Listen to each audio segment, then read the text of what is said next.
Today we're going to make a mind map about exercises that are important to us. A mind map is a visual picture done on a piece of paper or on something like a whiteboard.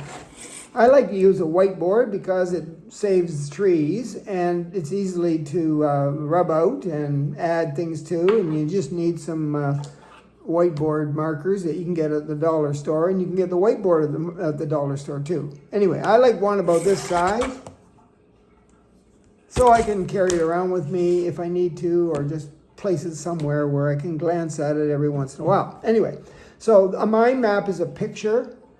It's going to be a picture about exercises that are my exercises for my workout, and it's a personal thing. It might not mean anything when other people look at it, but it means a lot to me. I'm going to use words. I'm going to use numbers and symbols and colors and shapes, and I'm going to put information down with all those methods so that the whole thing makes sense to me and I can easily remember it. So I'll just do one with you today for me on exercise, and I'm going to use a whiteboard, and then I'll show you what it looks like. You can try it on a piece of paper or not try it at all, but it helps me remember. I want my brain to work well. Not only my muscles and my bones, but my brain too. So the first thing I'm going to do is use a color I like. I like the orange. I'm going to put the word exercises in the middle of the whiteboard. There. Exercises. Good. And I'm going to make a line going up one way like a sun. The sun is in the middle, the title, exercises, and then the rays go off to the side. So the first thing I'm going to do is I'm going to put the word warm up on that raise. So it says exercises, that's my sun in the middle, and then I'm going to have warm up, and then I'm going to make another ray, and I'm going to put weights, or I could use resistance training. Okay, there's another one, weights or resistance training, and then I'll make another one here, and I'll put aerobics, that's for my heart. Make another ray, and I'll call it, I'll call it stretching. Stretching, and then maybe one more, I'll make it, I'll call it meditation.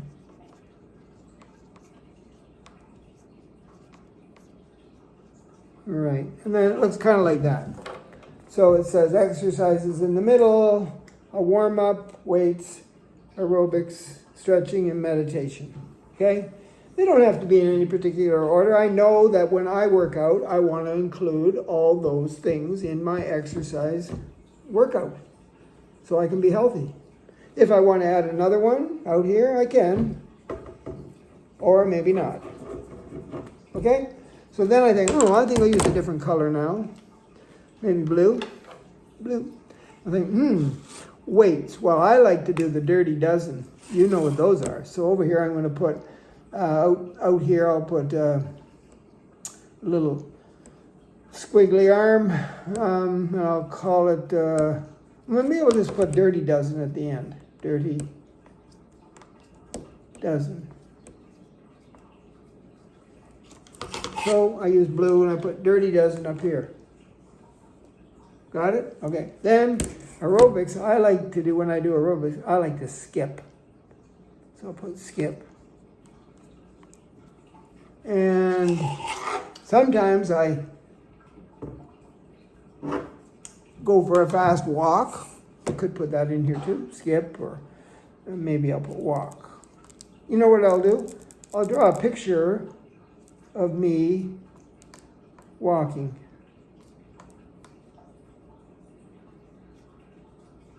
There we go.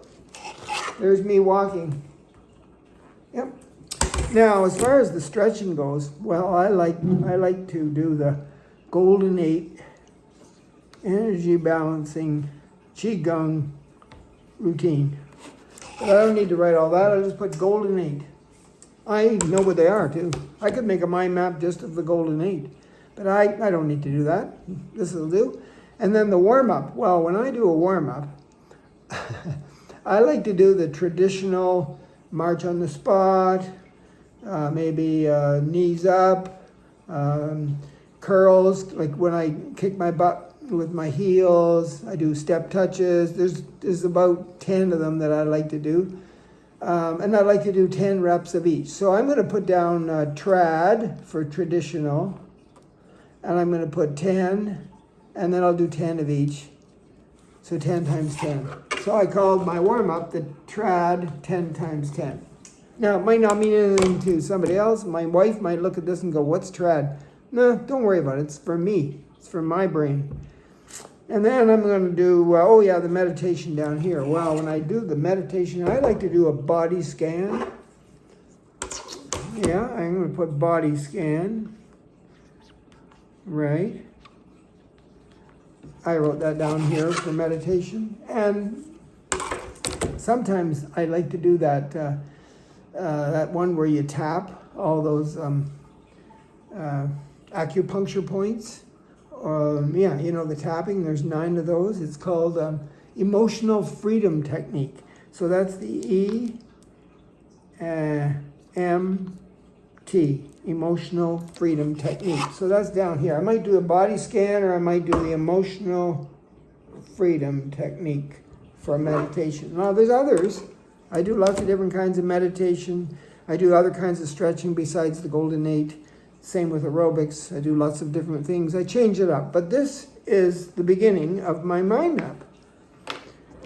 So, if I wanted to, I could go to the Dirty Dozen and have little branches come off of that and list what the 12 of them are. Same with the 10 times 10. I could make a list of the 10 exercises for my warm-up. So I can add to this or take away anytime I want. That's a mind map. It'll help your brain work, and good luck with your exercising. A great technique to use when trying to improve your memory and your brain health is to do storying or storytelling. Your brain loves the structure of storying or storytelling. It loves the idea of a beginning, a middle, and an end. When you use that structure to remember something, your brain provides multiple regions to help you with that. And it especially includes emotions. When emotions are involved in something that you have to remember, you're going to remember it. So let's talk about the structure of storying just for a second. If you want to remember something like, what exercise do I do to improve my balance? Oh, somebody said, the 1 foot is a good exercise to do. Well, a great story has a beginning. The beginning introduces the theme or the title or the topic. Well, mine is balance. And then the middle of the story gives you the details or the specifics. So one detail is there's an exercise called the 1 foot. I'm going to do that to improve my balance. How do I do it? Well, I looked it up and it said that the first thing I should do is just stand in my best posture with my feet shoulder width apart and just see if I can stand there without falling over. I don't want to have to touch anything like a cane or a walker. I just want to stand there. That's level 1. I can do that. If I can't and I have to hold on to something, I hold on to it until I get good at just standing without holding on to anything. That's level 1. Then level 2, I'm going to move to putting my feet right together. Can I do that without falling over? I'll practice and practice and practice until I get that.